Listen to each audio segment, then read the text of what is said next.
தம்பி டேய் என்னாச்சு வாங்க. நல்லா இருக்கிறது இருக்கட்டும், கூட வந்தப்பான் அவன் எங்க காணும்.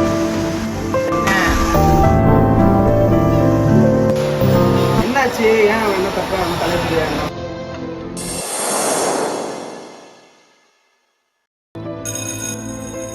ஸ்டூடெண்ட்ஸ் இந்த கிளாஸ் முடிஞ்சிருச்சு, மீதி நாளைக்கு பார்ப்போம். எல்லாம் பிரேக்.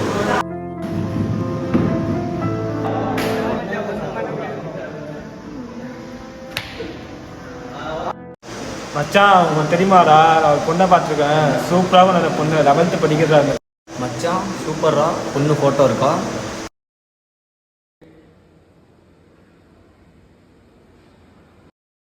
மச்சான் இதெல்லாம் தப்பு மச்சான், பார்க்கவே சின்ன பிள்ளையா இருக்கு, ப்ராப்ளம் ஏதாச்சும் வந்துருண்டா.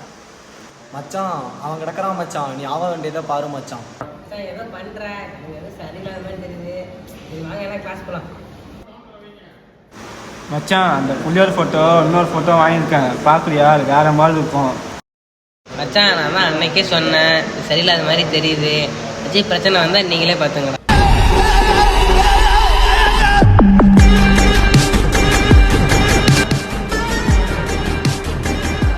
எவனாங்க சூர்யா?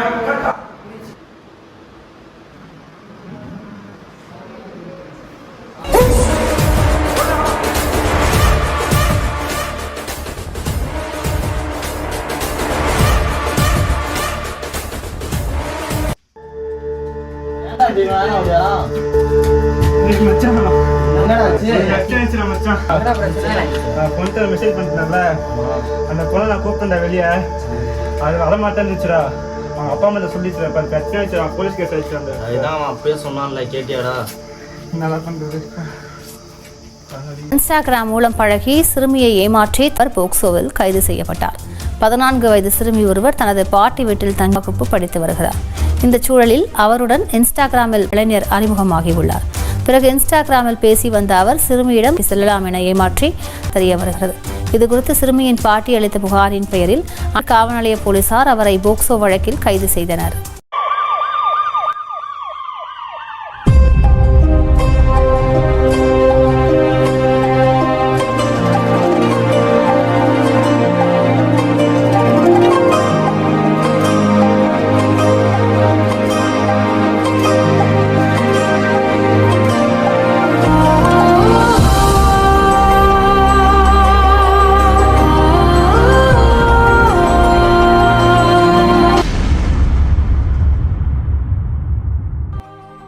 இத்திரைக்கதை முற்றிலும் கற்பனையே, யார் மனதையும் புண்படுத்தும் நோக்கத்தில் அல்ல.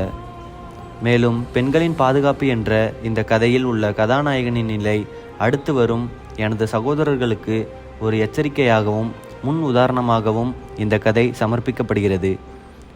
எந்த சமூகத்தில் பெண்களுக்கு எதிரான குற்றங்கள் இழைக்கப்படுகிறதோ அந்த சமூகம் வேருடன் சாயும், சுவடு இல்லாமல் அழியும். பெண்ணினம் போற்றினால் நாடு நலம் பெறும், பூமி வளம் பெறும். பெண்ணினம் வாழ்க, பெண்மை வெல்க. வணக்கம். Ready, take action.